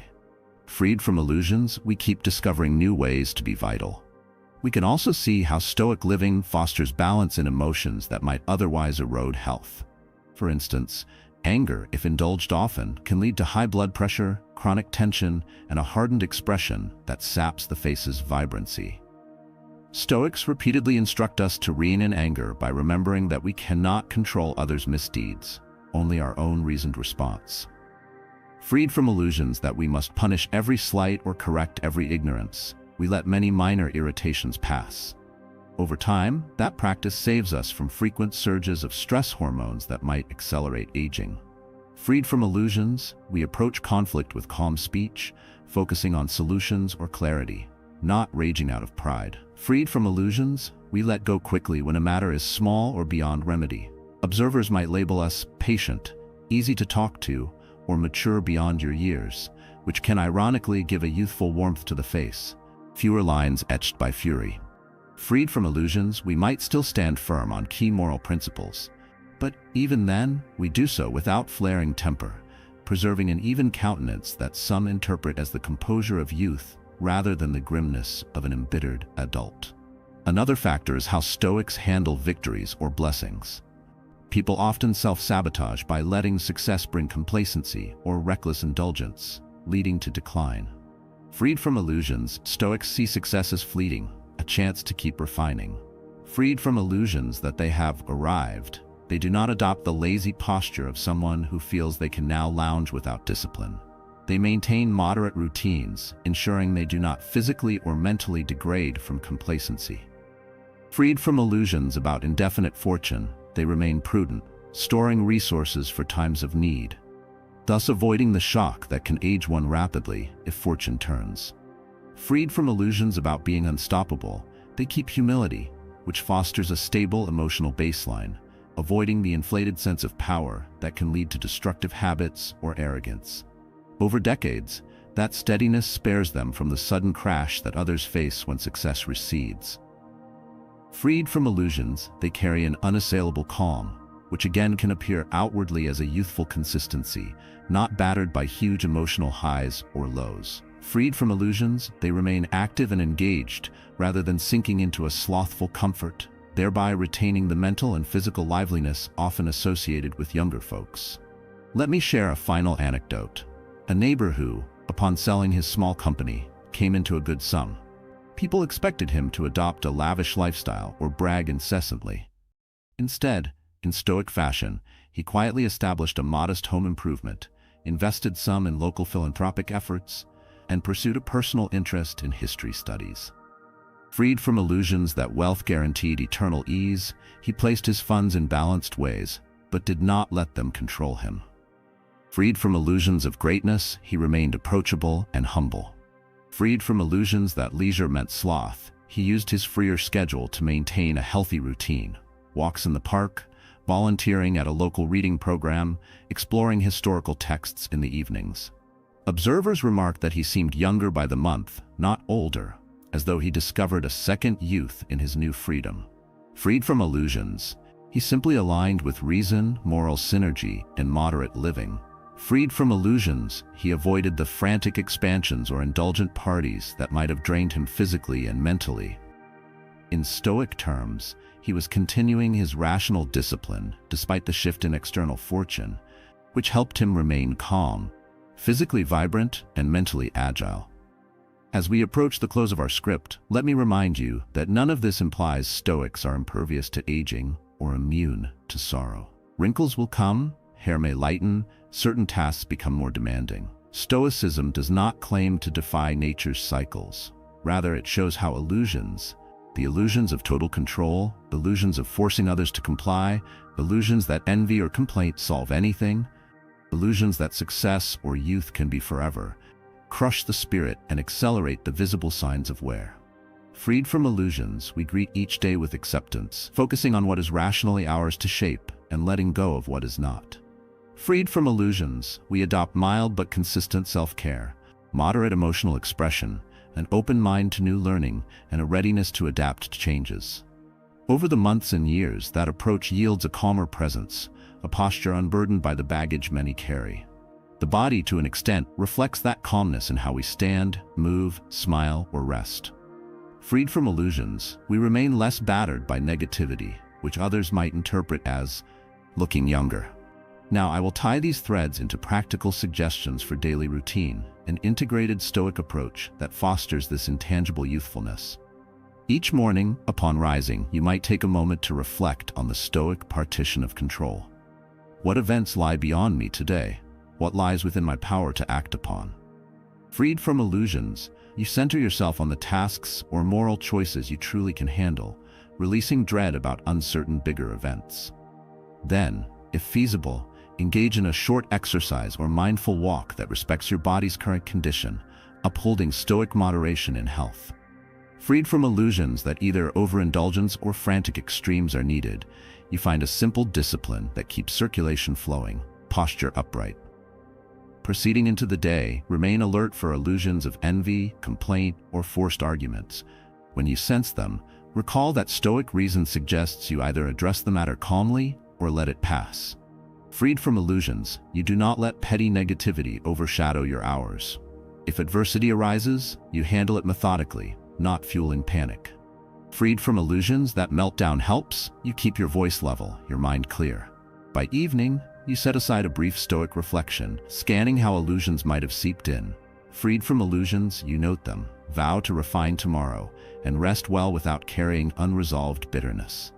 Repeated daily, these Stoic mini-acts accumulate a mental grace that others perceive in your demeanor. Freed from illusions, you find a stable center that does not degrade your body with stress chemicals or tension. Freed from illusions, your face, your posture, your voice remain more aligned with a spirit of calm curiosity reminiscent of youth. Such an approach might not produce overnight transformation. Stoics never promise instant changes. But as the months pass, you might notice your outlook shifting in a manner that also influences how you appear physically. Freed from illusions, you do not slump under the imaginary weight of external demands. You stand more neutrally, perhaps breathing better. Freed from illusions about unresolved regrets or constant blame, your brow no longer furrows in prolonged gloom. Freed from illusions about needing everyone's approval, you speak with directness, maybe forming a subtle clarity in your expression that can read as youthful openness. Freed from illusions, your evenings do not dissolve in toxic browsing or complaining, so you greet each new day with more restful eyes. People around you might see that intangible bloom, calling it looking younger, though it truly arises from Stoic mental hygiene. Freed from illusions, you respond with humility, not letting their compliments feed vanity. you keep your Stoic course, gleaning each day's lessons, aware that life remains ephemeral, so best live it with reason and warmth. Thus, in finishing these 4 extended parts, I have tried to illustrate how Stoic insights intersect with the phenomenon of seeming younger than your chronological years. The fundamental Stoic principle is that illusions, be they about permanent youth, indefinite success, total control, or the necessity of dwelling in negativity, accelerate stress and aging. Freed from illusions, we adopt daily reasoned habits that lighten our mental load, leading to an outward reflection of calm. Freed from illusions, we see adversity as part of life's fabric, not a unique betrayal. Hence, we handle crises without letting them carve worry lines too deeply. Freed from illusions, we accept age's progression while maintaining the best of our moral and physical discipline, ironically preserving an inner vigor that can show on our face and posture. Freed from illusions, we remain curious, socially engaged, open to new experiences, which fosters a childlike spark no matter the numeric figure on a birth certificate. Freed from illusions, we neither cling to the illusions of halting time nor succumb to illusions of irrelevance. Freed from illusions, we embrace an existence that fosters dignity, clarity, and yes, a quiet luminosity that others often read as youthfulness. Let this entire script stand as an invitation to reflect on your own illusions, your own daily patterns, and how Stoic reasoning might gently reshape them so that over months or years, you might discover a calmer presence that resonates in your physical expression as well. This is not about chasing superficial compliments or harboring vanity. It is about living in a manner consistent with nature, reason, and virtue, thereby preventing the self-inflicted burdens that age us prematurely. Freed from illusions, we find that each day can be simpler, more tranquil, and ironically more vibrant. That vibrancy is something the world reads on our faces and in our movements, reflecting the Stoic secret that the surest path to a youthful glow is living each moment with moral clarity, acceptance of what we cannot change, and determined action where we can. In short, freed from illusions, we walk lightly upon the earth, and the earth, in turn, leaves lighter footprints on our bodies as the years pass. Now, if any part of this message has been helpful to you, leave us your like and comment, helping the algorithm recommend it to someone who needs it at this time. Don't forget to subscribe so you don't miss new videos. And if you look through the videos we've already uploaded, you're sure to find something to take with you. Have a good day.